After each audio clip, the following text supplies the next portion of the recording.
அன்பு வணக்கம். உலகில் சிறப்பானவற்றை பற்றி பாடுதல் கவிஞரின் இயல்பு. அப்படிப்பட்ட கவிஞர் பலர் ஒரு கவிஞரை போற்றி பாடுகின்றனர் எனில் அவர் கவிக்கு சக்கரவர்த்தியாக தானே இருக்க வேண்டும். ஆம், நான் இங்கு பேசப்போகும் தலைப்பு கவி சக்கரவர்த்தி கம்பர். இவர் உதிக்கும் சூரியன் மறைவதற்குள் 700 பாடல்களை பாடியவர். ராமாயணத்தை தமிழில் ஏற்றிய பெரும் புலவர் கம்பர். கம்பர் கிபி 12ஆம் நூற்றாண்டில் மயிலாடுதுறை மாவட்டம் குத்தாலம் தேரெழுந்தூர் என்னும் ஊரில் பிறந்தவர். கம்பருடைய தந்தை ஆதித்தன் என்னும் கம்பருடைய மகன் மிகாபதி என்னும் கூறப்படுகிறது. கம்பருடைய கம்பராமாயணம் காலங்களை கடந்து வாழ்ந்து கொண்டிருக்கும் காவியம். தமிழ் இலக்கியத்திற்கு மிகப்பெரிய இதிகாசம் என கருதப்படுகிறது. கம்பராமாயணத்தில் காதல் தமிழ், வீரத்தமிழ், ஆன்மீக தமிழ் என அனைத்தும் இருக்கும். கம்பரை சடையப்ப வள்ளல் என்பவர் ஆதரித்து வந்துள்ளார். இவரே இளம் வயது காலத்தில் பேணி காத்தவர் என்னும் பிறகே கம்பரை சோழ மன்னன் ஆதரித்து வந்துள்ளார். சோழ மன்னன் கம்பநாடு என்ற பகுதியை கம்பருக்கு பரிசளித்துள்ளார். கவி சக்கரவர்த்தி என்ற பட்டத்தை சோழன் தந்ததே என்று கூறுகின்றனர்.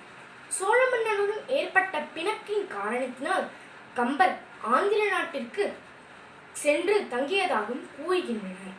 கம்பர் மேலும் இயற்றிய பாடல்கள் சிலை எழுவது, சடகோப்பரந்தாதி, சரஸ்வதி ஆண்டாதி, திருக்கை வழக்கம், ஏறெழுவது, மும்மணி கோவை மற்றும் கம்பர் தனி பாடல்கள்.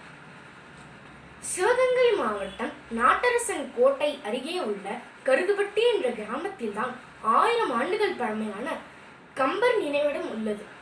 இன்றும் இந்த பகுதியில் பிறக்கும் குழந்தைகளுக்கு கம்பர் சமாதியிலிருந்து மண்ணெடுத்து குழந்தையின் நாக்கில் வைப்பது வழக்கமாக உள்ளது. இப்படி செய்வதால் அந்த குழந்தை நல்ல தமிழாற்றலுடன் மிகுந்த தமிழ் அறிவுடன் வளரும் என்பது காலங்காலமாக இருந்து வரும் நம்பிக்கை.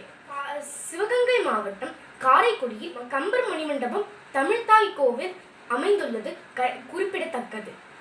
தேரெழுந்தூரில் கம்பருக்கு ஒரு மணிமண்டபம் கட்டப்பட்டுள்ளது. கம்பரை பற்றி மேலும் சில கதைகளை அபிமான சிந்தாமணி என்ற நூல் விரைவாக கூறுகின்றது. கம்பர் என்றொரு மானுடன் வாழ்ந்ததும் என்று தன் சுயசரிதையில் குறிப்பிட்டுள்ளார் மகாகவி பாரதியார். அத்துடன் அவர் பாடல்களில் கல்வி சிறந்த தமிழ்நாடு புகழ் கம்பன் பிறந்த தமிழ்நாடு என்று பாடியுள்ளார். மக்கள் அமுதம் அருந்த வைத்த கம்பர் கவியே கவி என்று கவிமணி தேசிய விநாயக பிள்ளை போற்றியுள்ளார். தமிழ் தனக்கு ஒரு தவசிறப்பை தந்தது கம்பர் கவி சிறப்பே என்று நாமக்கல் கவிஞர் பாடியுள்ளார். 10,000 கவிதைகளை முத்தாக அள்ளி வைத்த சத்தான கம்பனுக்கு இன்னும் ஈடு வித்தாகவில்லை என்று கவிரசர் கண்ணதாசர் பாடியுள்ளார். பலப்பட்டை சொக்கநாத புலவர் இவர் விருத்தம் ஒன்போ பாடுவதில் மிக சிறந்தவர் என்று கூறியுள்ளார். கல்வியில் சிறந்தவன் கம்பன் எனவும் கம்பன் வீட்டு கட்டுத்தரையும் கவிபாடும் எனவும் வரும் பழந்தொடர்கள் கம்பரின் சிறப்பை வெளிப்படுத்துகிறது. காவிய தலைவன் சக்கரவர்த்தி திருமகன் ராமனை பாடுவது எப்படி இருக்கிறதாம் கம்பனுக்கு?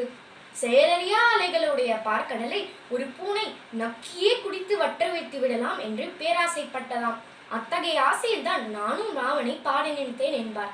இது போலதான் நானும் கம்பரின் காவியத்தில் எதை கூறுவது என்று வியந்து என்னால் முடிந்த தகவல்களை பகிர்ந்துள்ளேன். வாய்ப்புக்கு நன்றி. வணக்கம்.